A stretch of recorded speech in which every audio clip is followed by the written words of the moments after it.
r/datingoverthirty. Giant Armored Windmill says, how can you break up for practical reasons then get over it? My boyfriend's last serious relationship was a couple of years ago. They broke up because of distance, and he said he was convinced that was the right decision.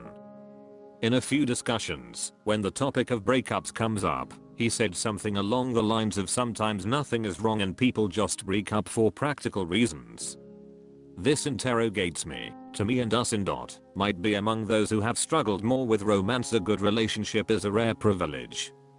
I have never ended something strictly based on practicalities, and I don't know how I could have processed something like that. When I asked him more about it, he just reaffirmed it was the right thing to do, without elaborating on it. For me, getting over my breakups always had an element of clinging on to the incompatibilities, or knowing I had to exit a bad situation. I have had long distance relationships, and while this made the relation harder, it was never the core reason for the breakup. It would be helpful for me to understand that perspective a bit better, as I'm in an echo chamber of people who change their circumstances, rather than giving up on a good relationship. Have you broken up for practical reasons? Were you able to get over letting go of a good match otherwise? Goodwill Hiking says, for me, breaking up for practical reasons are the easiest to get over because there is a closure. I had a LTR, and we really cared for each other, and even talked marriage, but the logistics of what the next step would be got very messy. We both had amazing jobs that we couldn't move for, and the more we pushed the more we knew it would never work out. I look back, and am so happy that neither of us gave up our careers. That door is not only closed, but locked. It's the relationships where someone doesn't know why that you should worry about. JSBR 1000 says, do some research on attachment styles. That won't answer your question specifically, but I think it will be very illuminating. Rashia.Jivyafrix says, I broke up with the best man I've ever met because he had kids, and I could not see myself as a stepmother long term.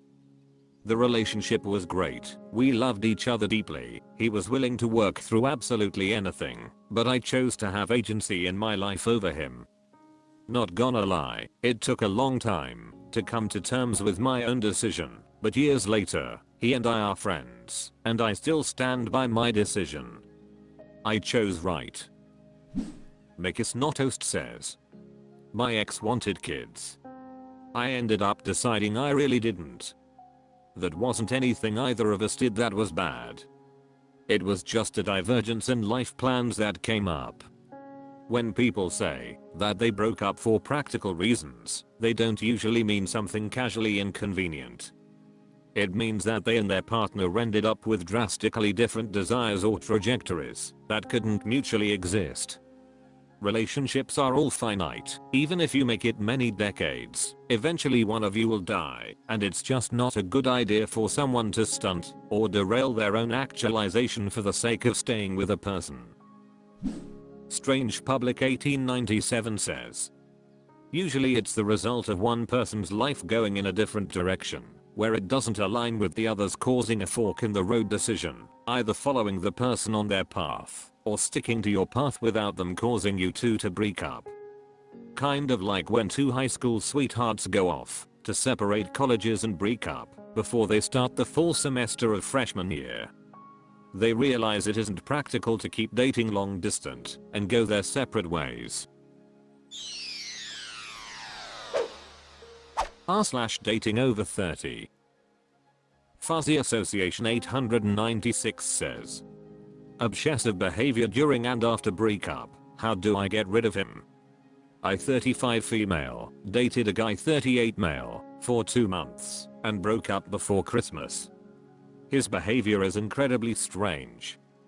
A list of things he did/said while we were dating exclusively. His dad died earlier in the year, and he has an uncle from his home country that is suing the family trust, and he has no access to the money from the trust, only an allowance that he gets from it to pay monthly bills. He also has a decent paying job. I've visited him at work. claimed to have multiple cars, but he never drove. I kept pressing him on this, and he admitted he got a DUI 3 years ago and only now is able to get his license back, but he has to pay his fines first of 5k and he doesn't have access to his money. He talks about money all the time, and how we will never have to worry about it. He claimed to own several rental properties but none are in his name, they belong to the family trust. He still lives with his ex in the house they own together. He said he is waiting for her to get her bonus, so she can buy him out. I have met his ex once at the house but didn't talk anything in detail. He wanted to go out for drinks with his friend once and invited me. At the beginning of the night he told his friend to not worry, that he will get the bill. Then he pulled me aside and asked me to pay and he will transfer me. I told him this was very strange, but I paid, and it took him about 3 to 4 days to send me the money. The bill was $300.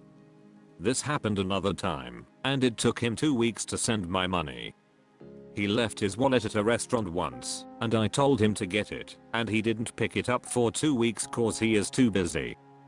He never asked me for money other than those 2 times that he paid me back. One night he was staying over, and I woke up, and he was sitting on the couch on his phone. He said he couldn't sleep and he ordered food that's arriving soon. I live in a condo and my buzzer is attached to my phone, so I said I would buzz them up. He insisted I go back to sleep, and he didn't want to wake me, and he will go down and get it.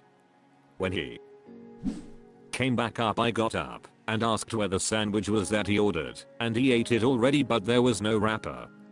I asked him to show me the receipt, and after some fighting I found out he ordered a Mickey of vodka. Claims to be friends with super successful people including a well-known business owner from Dragon's Den. He claims to talk to him every now and then and keeps bringing it up. He sent me a screenshot once of their convo on Facebook, then in person he was messaging him again and telling me about it, so I asked to see the messages on his phone. He got annoyed that I asked and said he had to delete the convo. Wants to hang out all the time. He tries to make me feel guilty if I want to date myself, which is toxic. All of this stuff is clearly BS, and I called him out every time and then broke up with him. You may be wondering why I remained friends with him and talked to him post breakup. Well, during the breakup he said the reason he ordered that Mickey of vodka was cause he found out his cancer came back. He said he had a cancer scare a few years back, but it was resolved. So I agreed to remain friends, but only to talk about medical stuff and only if he sent me his diagnosis and treatment paperwork, which he said he would do. In the meantime he keeps trying to convince me, manipulate me, why I made the wrong decision. That even though he lied about a couple things it doesn't matter when he loves me and would do anything for me and will be the most loyal person. When that doesn't work he tries to convince me that I have an issue trusting men and I'm expecting too much. He told me to get therapy and said he would set up a therapy appointment for me. I told him not to multiple times and I'm capable of getting one if I want it. He went ahead and made me an appointment anyway as I got email and calls from the clinic. I didn't actually attend. When we were dating he started making me a coffee table because he would works. After I said I didn't want it anymore and he won't take no for an answer. Said he will have people drop it off. I told him to respect my boundaries. Asked if I loved him I said no I never have and I still don't. He responds with why are you lying? I finally said I'm no longer waiting for you to send me your medical paperwork as you are toxic and a liar and I cannot have any relationship with you, not even friends. He didn't like it but initially accepted. He is texting me again telling me about his treatment and I stopped replying. Then he messaged about potentially having HPV and I got mad that he is just trying to get a reaction out of me. I already got tested, so I knew I was fine point then. He said it was a false alarm. Looking back at it all I realize how unhinged this person is. At first I thought he was just insecure and lied, but now I'm worried he could be dangerous. This is why I haven't blocked him yet, as I don't know how he will react. He has an issue with boundaries and keeps insisting that he wants to be able to talk to me every now and then cause he will always care for me. He says this even after I tell him I don't want contact. What to do to get rid of him? I have only known him 3. Mean Lolady says, I mean no offense, but you should have broken up with this person even faster than you did. Any one of these things should have been grounds for a breakup. I know people like this can be very manipulative though. This person actually seems like the Tinder swindler. Cookimobster13 says, a word on what it's like to just date someone and then break it off, and then the unhinged shit continues and escalates. A restraining order might be area contingent. Like I'm a nice, and when I finally had to call the police and then discussed restraining order, they said I had to go to family court.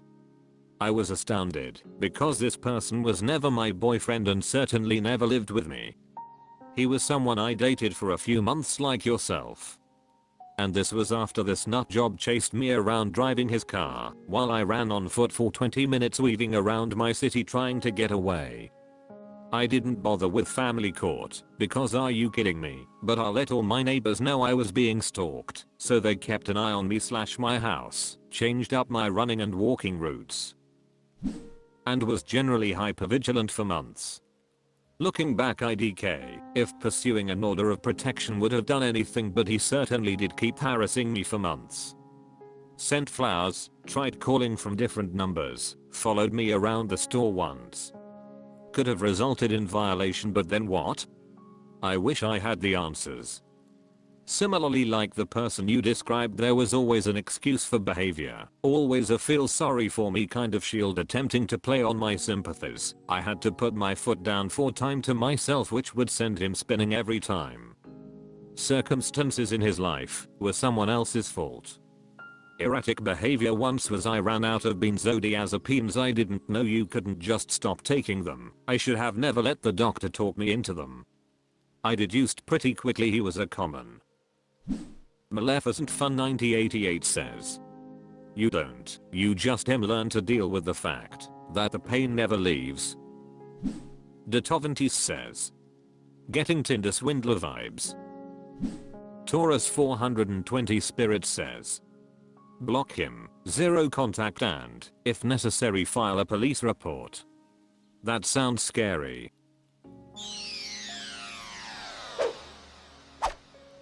That's all for this video. Thank you for watching. Please subscribe.